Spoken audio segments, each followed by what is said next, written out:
Hello everyone, তো কেমন আছো সবাই? তো আজ করব চিকেন পকোড়া। তার জন্য ফার্স্টে চিকেনটাকে জল ঝরিয়ে নিয়েছি, তারপর আস্তে আস্তে সব সরঞ্জামগুলো দিয়ে দিচ্ছিলাম একে একে।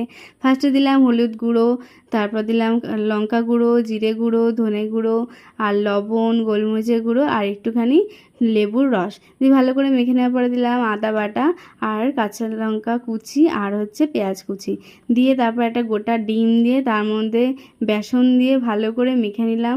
মেখে নেওয়ার পরে ভালো করে মাখবে যাতে ভেতরে মশলাগুলো যায় আর কি। দিয়ে কিছুক্ষণের জন্য ঢাকা দিয়ে রেখেছিলাম যাতে মশলাগুলো যায়।